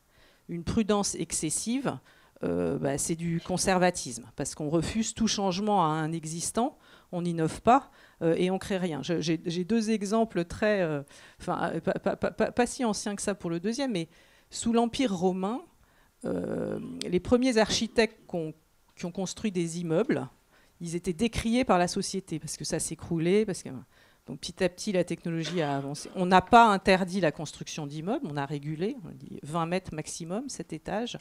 Et ces mouvements qui étaient contre les étages ont progressivement disparu. Un exemple encore plus étonnant pour moi, c'est quand on a généralisé, quand on a commencé à engager l'électrification de l'éclairage public dans les villes au XIXe siècle, il y a eu des mouvements d'opposition à l'électrification des réseaux qui ont été terribles. Et on sait ce qu'apporte aujourd'hui le fait d'éclairer des zones. Donc le risque, il est nécessaire, il ne faut pas l'éliminer, et la question, elle se posera toujours, évidemment, de ce qui est un risque acceptable et de ce qui est un risque inacceptable. La deuxième chose que je voudrais dire, c'est que si les collectivités et si les individus ignorent le risque, il devient juste insoutenable. Tandis qu'une société qui connaît le risque et qui s'organise pour le gérer parce qu'elle y est sensibilisée, eh bien finalement elle parvient à l'éliminer ou pour le moins à le limiter. Je citerai un exemple là aussi. Au XIVe siècle, il y a eu une épidémie de peste en Europe. 30% de la population est morte. Donc ça a eu un léger impact sur la société, son organisation, son modèle. Ça fait quoi ça ? Ça fait que quand on regarde aujourd'hui la problématique des épidémies dont on parlait tout à l'heure, il y a eu au cours du temps une sensibilité de plus en plus grande à ce risque, une vraie conscience des sociétés du fait qu'il existait, qu'il fallait investir dans ce risque, dans la recherche médicale, dans la recherche sur les processus de propagation des épidémies. Et aujourd'hui, il y a des investissements massifs au sein de l'OMS pour lutter contre les épidémies planétaires qu'on maintient sous contrôle. Peut-être qu'un jour, il y en aura une qu'on ne parviendra pas à maintenir, mais en tout cas, il y a de nombreux exemples au cours des 10 dernières années où des épidémies ont démarré, et si l'OMS n'avait pas mis en œuvre tous les processus qu'on sait et qui sont coûteux et que tout le monde reconnaît qu'il faut les mener et qu'il faut investir dedans, il y aurait eu probablement des épidémies massives sur la planète. Donc mon deuxième point, c'est vraiment, il est absolument clé de ne pas ignorer les risques, de les regarder, de les comprendre et d'investir dedans pour les prévenir. La troisième chose, qui est extrêmement importante aussi d'avoir en tête, c'est qu'il est excessivement difficile de mobiliser les individus et les sociétés pour qu'elles prennent conscience du risque. Voilà. Je pense que vous avez entendu Arthur et Franck dire ça. Je ne suis pas sûre que vous sortiez de la salle tous unanimement en disant « ils ont raison, c'est des risques absolument réels ». D'ailleurs, ils n'ont peut-être pas raison sur tout. Voilà. Mais ce qui est certain, c'est que une fois que le risque est scientifiquement établi, et il y a un certain nombre de sujets qu'on évoque là qui sont scientifiquement établis, la prise de conscience par une société du fait qu'il faut traiter ce risque, c'est hyper long. Derrière la prise de conscience du fait qu'il faut investir et investir de l'argent dans ce risque pour le prévenir et pour le limiter, c'est encore plus complexe. Et moi, j'aurais tendance à dire que la collapsologie, si elle choque et si elle dérange et si elle fait sourire, elle a au moins un avantage. Je pense que les solutions préconisées, elles sont tellement choquantes, les risques d'effondrement qui sont avancés, ils sont tellement choquants, que je pense que tout le monde regarde en tout cas les causes et les risques dont on parle. Je pense que ces mouvements de pensée et ces réflexions, elles sont aujourd'hui absolument clés pour que les individus, les sociétés, prennent conscience de l'existence d'un certain nombre de risques et se mettent à réfléchir aux solutions qu'il faut apporter pour organiser la gestion du risque à plus ou moins long terme. Et je pense que cette prise de conscience, encore une fois, elle est absolument nécessaire et clé, parce que personne ne peut nier que nos sociétés sont exposées à des risques de catastrophes. Et on n'a pas besoin de faire et on n'a pas besoin de développer des théories abracadabrantes pour reconnaître que les risques sont exposés. Il y a différentes façons de regarder les risques. On peut les regarder de façon très factuelle, on peut les regarder de façon intuitive, scientifique, politique. On peut avoir des éléments économiques en main pour analyser les risques, des éléments socioculturels. L'assureur, l'assureur que je suis, lui, il va étudier le risque de façon extrêmement objective, en analysant des faits, des données. Il va analyser le passé, le présent, collecter les données, les structurer, en déduire des scénarios objectifs et analyser du coup, à partir de risques présents et futurs, des impacts, des probabilités, des survenances. Et il est certain, au vu de l'analyse du passé, du présent, que les sinistres catastrophiques, ils se produisent et que leurs impacts sont majeurs. Donc, ce n'est pas la peine de faire de la prospective, encore une fois. On regarde le passé récent, plus ancien. Il y a de multiples statistiques et de multiples exemples qui nous permettent d'écrire et de modéliser de façon très claire les différents risques auxquels nos sociétés sont exposées. Et les causes, elles sont multiples: catastrophes naturelles, politiques, terrorisme, émeutes, industrielles, économiques, digitales. Les liens de causalité, ils sont extrêmement variés. Et quand on parle beaucoup du CBI aussi à l'AMRE, on sait que la chaîne qui génère un risque, elle est extrêmement variée, et il faut aussi arriver à l'analyser de façon segmentée. C'est de la chaîne de fourniture, de la distribution physique, de la contamination physique, de la contamination digitale. Les modes de survenance, ils sont très différents. On a des sinistres, des risques qui se produisent de façon progressive. Nous, en tant qu'assureurs, on parlera de choses graduelles. Arthur, lui, il parlera de déclin, en fait. On a des sinistres qui se produisent de façon très brutale. Nous, on parle d'événements accidentels. Arthur, lui, parlera plutôt d'effondrement. Et tout ça, ça se rationalise et ça s'organise et ça se segmente et s'écrit de façon très structurée. Et ce qui est certain, encore une fois, c'est que dans l'histoire, l'intensité des risques, elle a atteint des niveaux majeurs, elle a massivement impacté des modèles de société, des entreprises, des environnements, mais sans pour autant détruire l'humanité. En fait. Et on a vu l'humanité, au cours des derniers siècles, réagir et être capable de réagir à des risques massifs. Pour mémoire, hein, en un siècle, on a connu 2 guerres mondiales, 2 bombes atomiques, 2 accidents nucléaires majeurs, une explosion démographique, une épidémie de sida, 1,8 million de migrants de l'Afrique vers l'Europe depuis 2014, en 5 ans. L'humanité, elle a montré, face à ce type d'événement, une capacité à s'organiser contre ce type de péril planétaire. Donc, je parlais tout à l'heure des épidémies, l'OMS travaille pour ça. On peut citer d'autres exemples, le combat contre l'apartheid, le combat contre l'inégalité homme-femme. Les progrès, ils sont juste monstrueux en Occident et c'est des problèmes sociétaux de fond. La reconstruction après la guerre à partir de cendres de Dresde, de Cologne, d'Hiroshima, ça c'était des sociétés qui avaient été rasées et qui se sont reconstruites. Donc tous ces événements, encore une fois, ils ont détruit des communautés, des systèmes sociaux, des grands pans de l'économie, des modèles industriels, mais pas la société et pas son modèle dans son entièreté.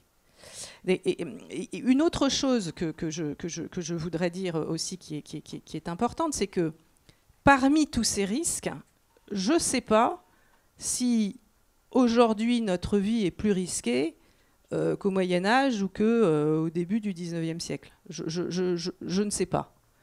Ce qui est sûr, c'est qu'il y a des risques qui sont naissants, qui sont croissants en intensité, en probabilité, puis il y en a d'autres qui ont disparu, qui sont en réduction, que ce soit en intensité ou en probabilité.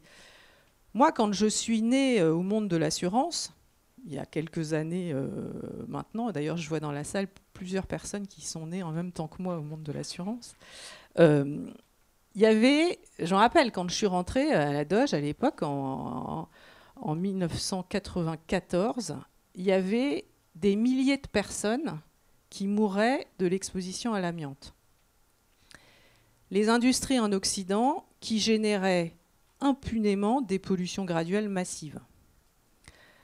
Il y avait 10 000 morts sur les routes en France par an. Il y avait l'apartheid, qui était un principe constitutionnel en Afrique du Sud. Il y avait l'écologie, qui était un mouvement de pensée politique complètement marginal. Puis une dernière chose qui m'amuse aussi, c'est qu'il commençait à y avoir des lanceurs d'alerte et on les mettait en prison, en fait. Ça, c'était il y a une vingtaine d'années. Le risque d'attaque cyber, il n'existait pas. Le risque socio-professionnel, il n'existait pas.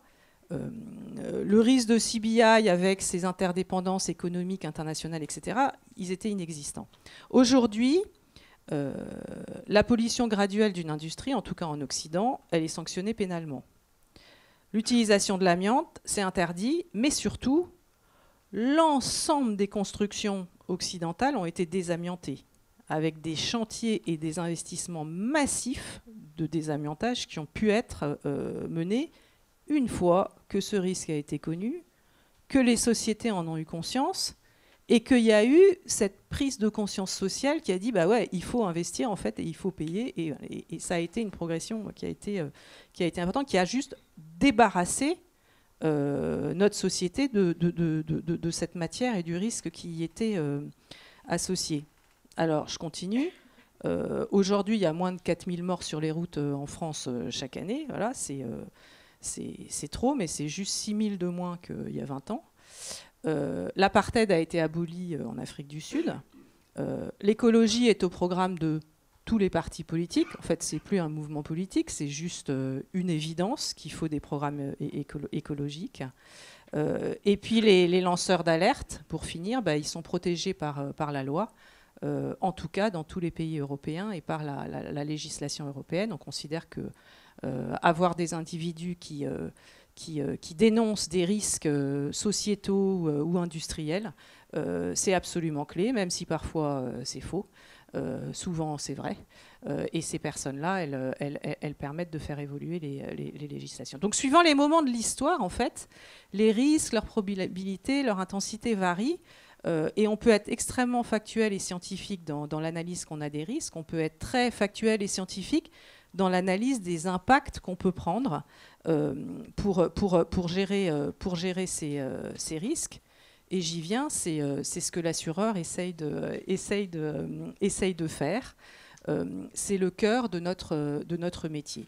Le cœur de notre métier d'assureur, c'est d'apporter une contribution à cette maîtrise ou cette limitation des risques catastrophiques en progressant sur un cœur de métier qui est l'assurance, la prévention, la gestion des sinistres, la gestion des crises, avec l'ambition d'aider chacun à prévenir les risques et à y faire face quand ils surviennent. Et l'ambition fondamentale, la raison d'être fondamentale de l'assureur, c'est très clairement d'aider les individus à vivre une meilleure vie.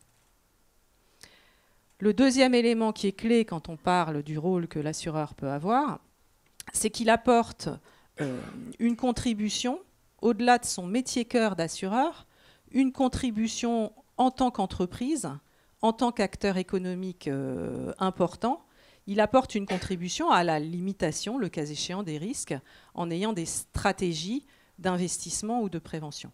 Et enfin, l'assureur, c'est une communauté d'individus, de collaborateurs, de clients, de distributeurs. Et ces communautés-là, elles ont besoin d'avoir un objectif sain, qui est celui de protéger les sociétés.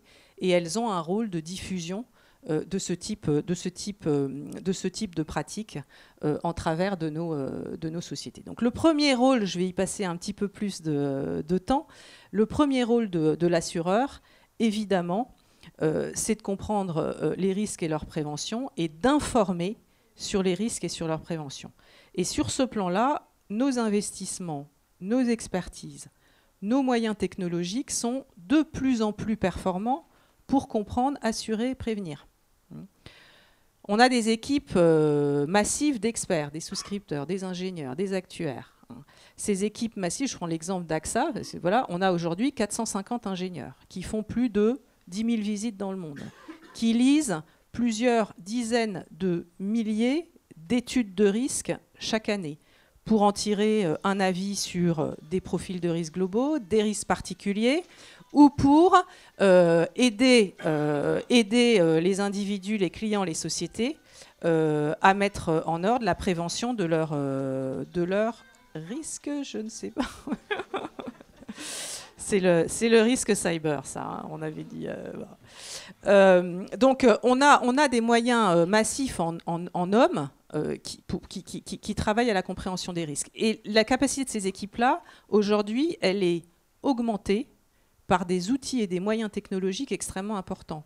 Nos ingénieurs, nos souscripteurs, nos actuaires, ils ont de plus en plus de données pour comprendre les risques. Ils ont des outils de plus en plus performants pour modéliser les risques et communiquer vers les clients, la souscription, les pouvoirs publics sur le contenu des risques. Donc, on progresse de façon extrêmement importante et on investit de façon de plus en plus massive sur la compréhension des risques et sur les outils qu'on met en œuvre pour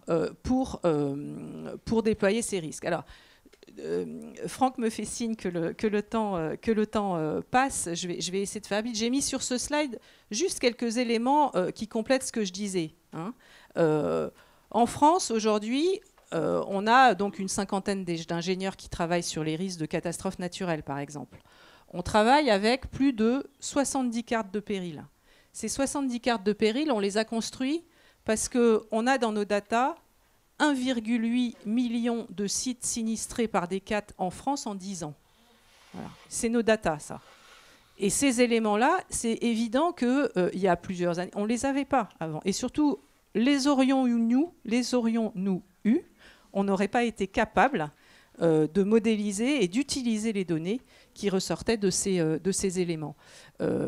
620 bases d'informations utilisées par les actuaires et les équipes pour observer ce qu'est un risque de catastrophe naturelle. Ce qu'on fait aujourd'hui, c'est qu'on travaille sur les causes donc, naturelles des risques de catastrophes naturelles. On travaille sur les effets des risques de catastrophes naturelles sur les infrastructures, les constructions. Et puis on travaille sur les conséquences de la survenance de l'événement, de ses effets, sur les conséquences en termes financiers, sur les biens individuels qu'on va regarder.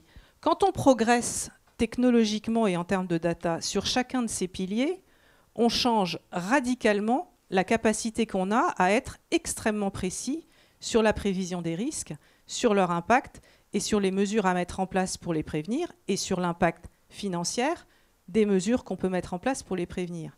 Et donc, AXA investit massivement sur la connaissance des risques CAT. Tous les risques qu'on a évoqués ce matin sont plus ou moins matures, plus ou moins perçus comme des risques qu'il faut commencer à regarder. Et donc, quand on prend conscience du fait qu'un risque est vraiment présent, quand la société se met en ordre de marche, les entreprises se mettent en ordre de marche pour commencer de travailler sur un risque, on arrive à mettre en place des mesures de prévention et d'investissement qui permettent de le limiter. Tout ça, on le développe pour aider nos clients, entreprises, particuliers à réduire leurs risques, à comprendre leurs risques et à les réduire. On le fait aussi pour exercer notre métier d'assureur. Et là, je vais juste faire une parenthèse. Un souscripteur qui ne comprend pas un risque, il ne peut pas l'assurer. On n'est pas au casino, en fait, chez l'assureur. Et pourquoi ? Parce qu'en fait, si on prend des risques qu'on ne comprend pas, le jour où ils surviendront, on ne les payera juste pas, en fait. On ne sera plus là. Et pour faire une parenthèse sur le risque cyber, on est aujourd'hui très clairement dans une situation où on ne comprend pas le risque cyber. Je vous montre ce qu'on sait faire en 4. Les risques 4, on les comprend. On a 100 ans d'histoire. Ça évolue, mais pas tant que ça. On a 100 ans d'histoire, des méthodes de prévention hyper rodées, des centaines d'ingénieurs dans le monde qui appliquent tous les mêmes normes, les mêmes modes de fonctionnement, les mêmes systèmes de prévention depuis 100 ans. On maîtrise le risque. On sait l'assurer. Quand on dit « je prends tant de ce risque », on sait comment ça s'accumule, combien ça coûte, et le jour où le sinistre survient, on sait le payer. En cyber aujourd'hui, on ne connaît pas les scénarios, on n'a pas de data. Le risque, il a 20 ans, mais il y a 20 ans, il n'avait rien à voir avec ce qu'il est aujourd'hui, et dans 10 ans, il ne sera plus le même. Il est hyper évolutif. Et donc, on n'a pas de données et pas de scénario pour le comprendre. Et c'est pour ça qu'aujourd'hui, on est extrêmement prudent sur le risque cyber.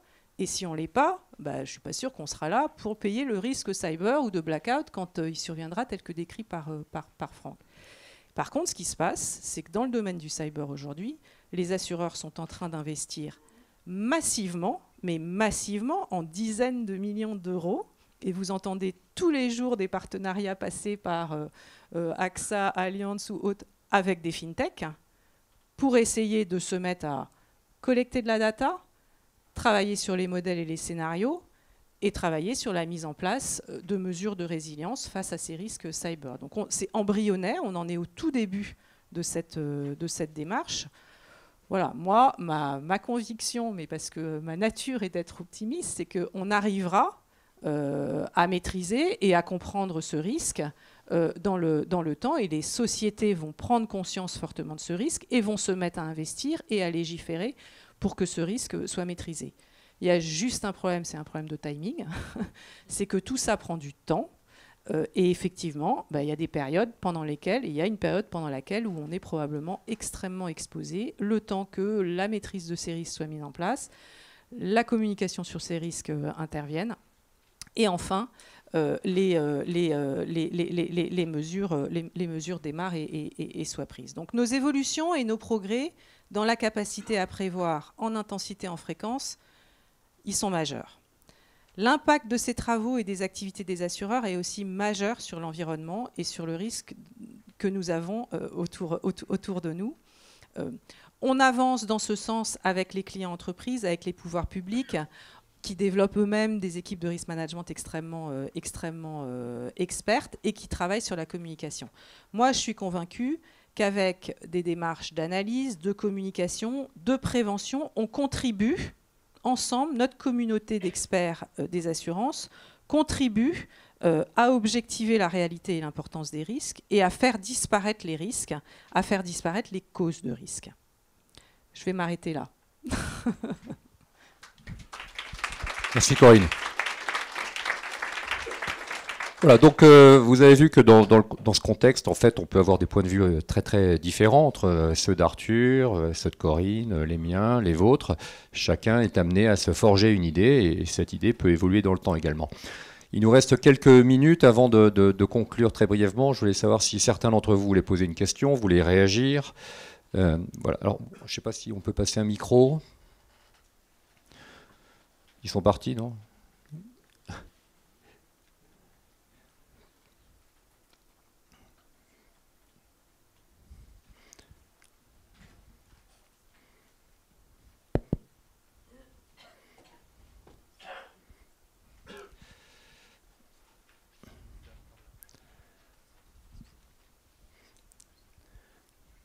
Bonjour, merci pour ces exposés qui étaient très riches. Effectivement, le champ couvert est très large. depuis la collapsologie jusqu'à la présentation des actions de prévention et les progrès qu'on peut faire en termes de prévention des risques. Je vous livre une réflexion plus qu'une question. C'est qu'en fait, on balaye de la gestion de crise à la gestion des risques. Et j'ai eu le sentiment sur les 2 premières présentations, et notamment sur la partie collapsologie, que la démonstration allait dans le sens de tout ce qu'on peut entendre en formation quand on fait de la gestion de crise. En gestion de crise, on se prépare à gérer ce qu'on n'a pas prévu qui arriverait, qui surviendrait. Et la gestion de crise, souvent, à ce titre, elle s'adresse à une population assez restreinte que l'on forme à gérer ces événements qui arrivent, qui vont nous tomber dessus, dont la question se pose de si on s'en relèvera ou pas et à quel rythme on s'en relèvera ou pas. Et pour cela, je trouve que ça rejoint pas mal ce qu'on a évoqué en termes de collapsologie. C'est pourquoi, quand on passe à des sujets de gestion des risques, qui sont par définition la gestion d'événements dont on envisage qu'ils pourraient arriver et auxquels on se prépare, où la gestion de la data nous aide effectivement en termes de base incident et en termes de prévoyance de la survenance de ce qui pourrait survenir, pour moi ne relève pas tout à fait du même champ. La gestion des risques s'adresse à tout le monde, tout un chacun dans l'entreprise. Elle passe par des filières métiers. La gestion de crise, c'est des filières métiers plus pointues et c'est plus sur les premiers instants. Et il me paraît très intéressant. Voilà, je vous livre ma réflexion. Après, dans une entreprise, la gestion de crise, la gestion des risques, ça va passer un petit peu par les mêmes personnes. Mais quand on parle système, la gestion de crise, elle va plus passer par les organisations aussi au niveau environnemental, gouvernemental, territorial. Merci. Je comprends qu'il peut y avoir des confusions. Et en l'occurrence, à mes yeux, c'est une confusion, mais je comprends, hein, elle est assez fréquente. Il ne faut pas confondre les causes et les conséquences. Les conséquences de ce dont je parle, ça va être un ensemble de crises qu'il va falloir gérer avec de la gestion de crise. Et moi, je ne vous parle pas de ça. Enfin si, en filigrane. Ce n'est pas de ça que je parle. Je ne parle pas d'un ensemble d'événements. Je reprends ce que je disais tout à l'heure. Ce dont je vous parle, qui est une descente énergétique et matérielle qui est inéluctable, qui est déjà commencée. Soit on l'anticipe humblement, avec lucidité, responsabilité, intelligence, peut-être un peu de bienveillance, et peut-être qu'on va arriver à gérer un petit peu pour éviter au moins localement des effondrements dans un contexte général où ça va vraiment dévisser au niveau global, avec une multiplicité de formes et de temporalité en fonction des endroits. Soit on considère, comme on le fait aujourd'hui, que c'est nos limites et qu'on va de toute façon trouver les solutions, et en réalité on passe à côté des causes primaires. On va s'attaquer comme si c'était des problèmes, un certain nombre de crises. Les problèmes ne sont que les symptômes du problème plus profond. Si vous traitez un mal de crâne comme un problème, vous avez des solutions. Ça s'appelle le paracétamol, par exemple. Et vous pouvez peut-être d'ailleurs soulager, et ce n'est pas inutile, je ne dis pas que c'est inutile, vous soulagerez la douleur. Mais si votre mal de crâne n'est qu'une conséquence du fait que vous avez un cancer du cerveau, vous pouvez bouffer autant de kilos de paracétamol que vous voudrez, vous ne soignerez pas le cancer. Ce qui va se passer, c'est que la pression se déplacera ailleurs dans le système sous une autre forme. Vous n'empêcherez pas sa propagation systémique à l'intérieur du système. Donc moi, ce dont je parle, c'est vraiment d'un problème qui est systémique, qui est en amont, qui est cette grande descente énergétique et matérielle. Soit on l'anticipe et on peut derrière manœuvrer, soit on ne le fait pas, c'est-à-dire ce qu'on fait aujourd'hui, et on va vers le chaos. Voilà, donc je ne sais pas si j'ai bien répondu, ce n'est pas un ensemble de phénomènes futurs avec une probabilité qu'on y applique, ça c'est les crises séparées. C'est un processus qui est déjà enclenché, qui est déjà très visible sur toutes les dimensions naturelles du monde, qui est déjà visible également à certains endroits sur la sphère, je dis une dernière chose Franck, sur les sphères humaines, sociétales du monde. Et ce que je voulais éventuellement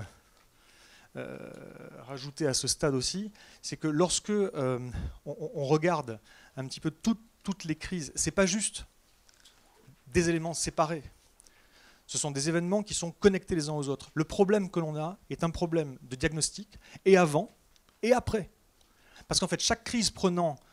Qu'est-ce qui se passe ? Les crises vont à chaque endroit prendre la coloration des problèmes préexistants à cet endroit. Si à cet endroit-là, il y a des problèmes d'énergie, ça va être au niveau de l'énergie que ça va péter. S'il y a des problèmes, déjà, des tensions au niveau alimentaire, ça va être sur le côté alimentaire. S'il y a des tensions religieuses, ça va être religieux. Interethnique, ça va être interethnique. Politique, géopolitique, etc. Et à chaque endroit, ça va prendre la coloration différente et on va dire « Oh, c'est à cause de l'ethnie machin, c'est à cause de la religion truc-muche, c'est à cause du connard qui n'a pas fait ce qu'il fallait au niveau des infrastructures déjà avant. » Et on ne comprendra pas le fait que toutes ces crises sont d'une manière ou une autre reliées, soit par des problèmes de disruption naturelle, écosystémiques, ou soit par des problèmes de tension sur les ressources, et souvent les deux.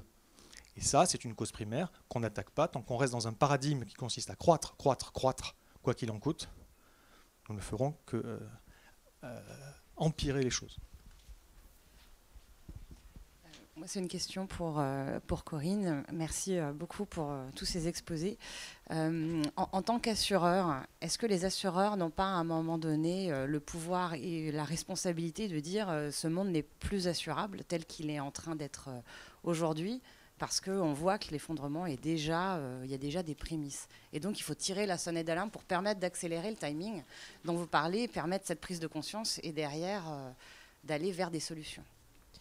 Je ne pense pas qu'on puisse dire que le monde est inassurable maintenant et que ça soit le rôle d'un assureur de lancer une alerte de cette envergure-là. Il y a plein de choses qui sont assurables.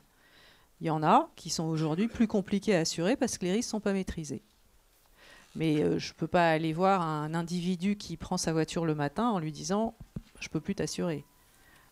Par contre, prendre 1 milliard d'engagements sur, je sais pas, Microsoft en cyber, je pense que c'est compliqué. Voilà. Et donc, en fait, je pense que l'assureur, il a, oui, clairement, avec la communauté de ceux qui travaillent sur les risques, un vrai rôle de lanceur d'alerte, oui.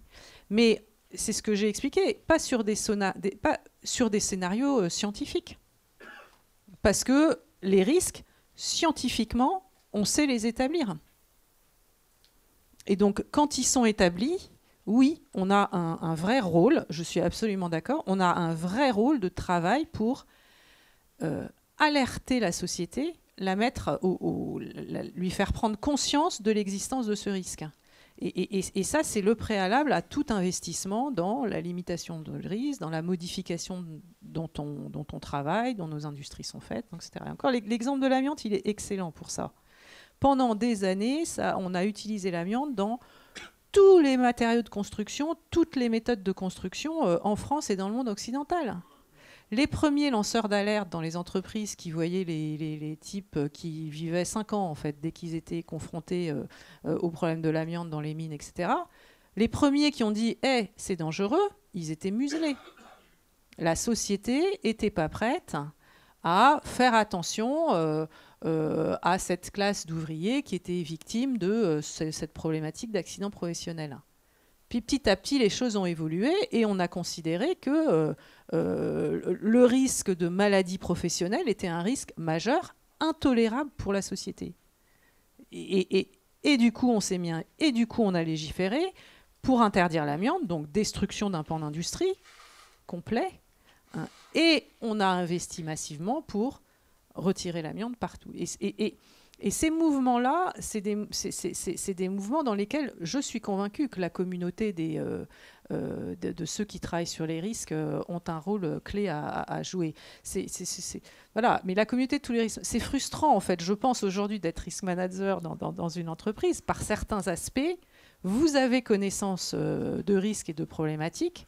Et c'est compliqué de lancer l'alerte et d'augmenter l'awareness de l'entreprise au sujet. Donc tout ce qu'on peut faire pour aider à cette communication avec des bases scientifiques, avec des outils qui facilitent la lecture des risques, on le fait.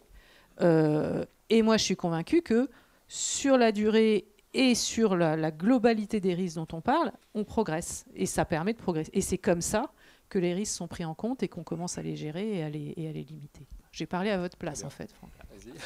Bonjour à tous, Florian Laudet, École supérieure d'assurance. Merci déjà pour ces présentations. Je vais essayer de faire très court parce que je sais qu'on a déjà dépassé le temps. Je m'adresse déjà à nos entreprises, majoritairement des mastodontes, de ce que je peux voir dans la salle, donc de taille mastodonte, bien sûr. Donc aujourd'hui, beaucoup de collapsologues s'accordent à dire que beaucoup de problématiques peuvent être résolues par la proximité, plus de communes, moins de métropoles, moins de centralisation, plus de proximité, localité. Alors qu'à contrario, on a des entreprises qui tendent toujours vers un profit avec une croissance infinie, utopique. Comment est-ce que les entreprises de demain vont pouvoir s'adapter à ce probable changement sociétal ? Moi, je suis incapable de répondre à une question pareille en moins de 3 heures, et même tout simplement d'y réfléchir. Je crains que si je passe la parole à Arthur, ça risque de durer longtemps. Alors, je vais faire ma conclusion. Ensuite, je repasserai la parole à Arthur, à vos risques et périls.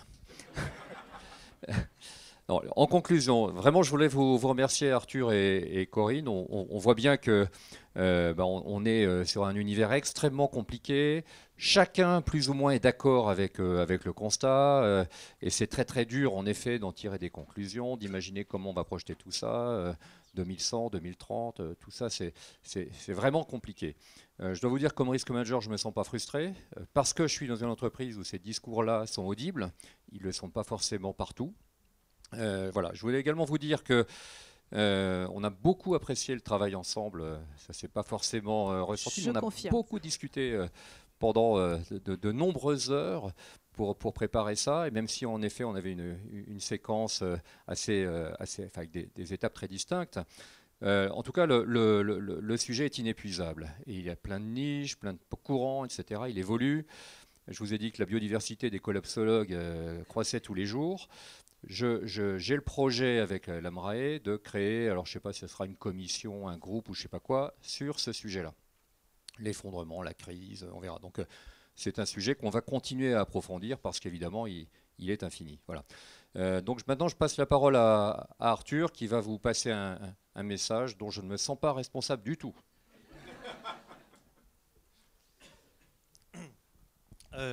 Comment les entreprises, comment le monde de l'entreprise, c'est ça la question, peut s'adapter un petit peu à ces nouvelles contraintes et à ces nouvelles. Ouais.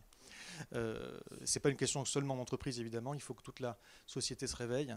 La question en tout cas, c'est qu'aujourd'hui il y a une ligne de faille dans cette société qui est tue, qui n'est pas exprimée, qui est une ligne de faille beaucoup plus importante à mon avis, encore plus importante que riche-pauvre ou droite-gauche ou en politique, qui est ceux qui comprennent et reconnaissent qu'il y a des limites et ceux qui refusent qu'il y a des limites. Et parmi ceux qui reconnaissent qu'il y a des limites, une fois de plus, il y a les limites du monde naturel ou du monde physique, mais ça c'est une chose de les reconnaître. Et parmi les gens qui les reconnaissent, il y en a encore 99% qui considèrent derrière qu'on va trouver toutes les solutions qui vont bien, et donc il n'y a pas de limite dans la capacité à l'homme à trouver les solutions. C'est une autre forme, à mon avis, de démesure ou d'hubris, qui est également une autre forme de déni, selon moi. Mais un déni que je comprends tout à fait. Moi-même, j'ai été dans ce déni pendant 10 ans, à chercher des solutions, notamment technologiques. Et bon, bref. Tout ça, c'est une phase de deuil. C'est un processus de deuil. Deuil d'une certaine vision du monde, d'une certaine vision de l'avenir, des possibles, d'un certain nombre de projets, d'ambitions, etc. Ça ne veut pas dire que, une fois de plus, c'est uniquement pessimiste. Il faut juste reconstruire derrière des vrais espoirs, mais qui sont des espoirs lucides.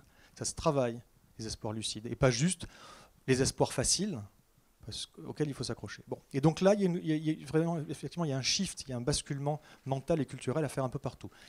Pour répondre à la question, sur les entreprises, moi aujourd'hui, j'ai parlé de choses qui sont dures à entendre. Après, chacun de vous prendra ce qu'il voudra, mais en tout cas, c'est quand même difficile à entendre. Et on en ressort en se disant, ah d'accord, mais so what, quoi, qu'est-ce qu'on en fait? Moi, j'ai pas les solutions, parce que je peux pas avoir les solutions pour tout le monde. J'ai beaucoup de solutions. J'ai beaucoup de propositions, mais je ne peux pas avoir des solutions adaptées à chaque industrie, à chaque type d'entreprise.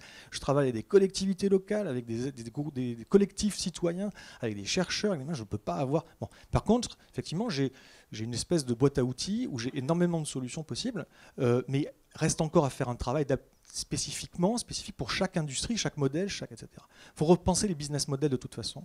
Et je ne suis pas en train de dire qu'il faut arrêter ce qu'on fait et puis faire autre chose. Impossible, impraticable. Je suis en train de dire qu'il faut commencer à construire quelque chose en parallèle. En parallèle de l'existant, il faut mettre de l'argent et des moyens sur des réflexions et des projets et des équipes qui vont travailler sur d'autres modèles et qui feront en sorte que lorsque ça va tomber en panne, le premier modèle tombera en panne, il y aura un basculement possible vers le second modèle. Et pour arriver à ça, la seule chose que moi je peux proposer, Moi, évidemment, je vais juste lui mettre un petit paquet avec des cartes de visite. Ouais, non, j'ai fini. La seule chose que je peux proposer, c'est de faire des ateliers, avec ou sans moi. Moi, je suis éventuellement mobilisable sur ce type d'atelier, où on croise, parce que c'est vraiment à la convergence, à l'interface entre moi, ce que j'apporte, et vous, votre connaissance de votre milieu, de votre métier, c'est là qu'il peut se passer des choses. Et la chose qu'il faut faire, et que tout le monde peut faire, c'est aborder la conversation. C'est valable dans le cadre de l'entreprise, c'est valable dans le cadre de chacun. Il y a certaines personnes qui ont des moyens, qui peuvent avoir des grands projets de transition personnelle peut-être, mais la plupart des gens, en tout cas, ne peuvent pas le faire, et c'est pas grave, ils peuvent converser. Donc, parler des problèmes, parler des limites, parler des implications de tout ça, c'est là, dans une forme de brainstorming, si possible bienveillant, qu'on va réussir à avoir émergé des convergences dans les points de vue et des idées de projets, etc., des choses concrètes. Donc il faut en discuter. Donc on met autour d'une table, dans le cas spécifique de l'entreprise, on met autour d'une table une personne comme moi, c'est pas forcément moi, mais une personne comme moi qui a ces compétences-là. Il y en a quelques-uns en France, très honnêtement, je ne cours pas les rues parce que c'est des profils très spécifiques. Et justement des experts de votre métier. On fait des ateliers dont on espère qu'il sortira une lumière. Voilà. Et merci à tous. Merci à tous. Bonjour, merci beaucoup pour cet atelier et à l'AMRAE de l'avoir organisé. Petite question, quelle forme de décroissance est-ce que vous proposez qui soit audible ou applicable pour les sociétés, enfin les actionnaires, les gouvernements et les États ? C'est une question pour moi ? Oui. Une question pour moi. J'ai fait très attention à ne pas prononcer le mot décroissance de tout mon speech. Je ne suis pas un... Non, j'ai parlé de descente énergétique et matérielle. J'ai parlé de descente énergétique et matérielle. Et jamais de décroissance, au sens économique du terme, qui passe tout de suite pour de la récession, qui passe pour une approche idéologique, politique, politisée, gauchiste, souvent, qui peut déranger. Moi, je ne parle pas de ça. Je vous parle d'une descente énergétique et matérielle, au sens physico-chimique du terme, pour être précis, biogéochimique du terme. On n'y coupera pas. À partir de là, les politiques peuvent être extrêmement variées. Mais, je vais être franc avec vous, je pense qu'il y a des verrouillages absolument partout, des verrouillages systémiques. Je pense que nos élus, les grands élus, au niveau national, également à l'échelle internationale, sont aujourd'hui, d'une part, totalement à la ramasse sur ces sujets. Et là, pour moi, il y a une énorme régression par rapport aux années 70, où même si effectivement il y a eu des progressions intéressantes dans plein de domaines, sur le plan de la prise de conscience des élites politiques et économiques, c'est une régression terrible. En 1972, quand les Limits to Growth apparut, c'est un bouquin qui s'est vendu à plusieurs millions d'exemplaires, ça a été un best-seller, on en a parlé à l'ONU, on en a parlé à l'Union européenne, on en a parlé dans tous les grands cénacles. Et les gens qui ont fait ça pensaient un peu naïvement que ça allait changer. Tout le monde l'avait lu. Aujourd'hui, pratiquement plus personne ne l'a lu chez les élites. Plus personne ne sait ce dont on parle. Grosse régression. Et très honnêtement, même s'ils s'éveillaient à cette conscience, il y en a quelques-uns qui le font, ne peuvent pas faire grand-chose. On est dans un monde interconnecté là aussi. Un pays qui déciderait tout seul, ou même l'Europe, même toute seule, elle se tire une balle dans le pied. Ça ne viendra pas d'en haut, ça ne peut pas venir d'en haut, ça doit s'organiser du bas. C'est en même temps quelque chose qui met la pression sur les petites gens ou sur les petites entreprises, mais en même temps c'est libérateur, parce qu'on peut le faire. Il suffit de quoi ? De le faire. Il suffit au niveau territorial et local de créer des systèmes qui soient résilients. La résilience, je ne vais pas faire un cours sur la résilience, mais la résilience, ça ne s'improvise pas, ça s'adapte à chaque endroit, mais il y a un certain nombre de grandes dimensions qui expliquent ce que c'est que la résilience et comment on y va. Donc on peut mettre en place des systèmes résilients sur le plan alimentaire, sur le plan énergétique, sur le plan des transports, sur le plan de la sécurité des gens. Et il faut que ces endroits soient interconnectés, agiles, complémentaires et solidaires. Au niveau territorial, c'est ça la solution, c'est la seule solution. Les entreprises ont leur rôle à jouer. Plus les entreprises sont grandes, plus leur rôle doit être un rôle de facilitation. Facilitation en mode top-down pour qu'il y ait une émergence en mode bottom-up d'un foisonnement d'initiatives et de projets qui poussent à la décomplexification locale.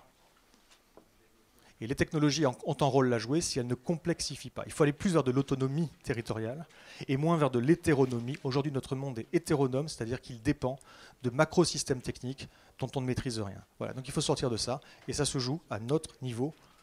ne faut pas attendre de là-haut que ça puisse venir, ça n'arrivera pas.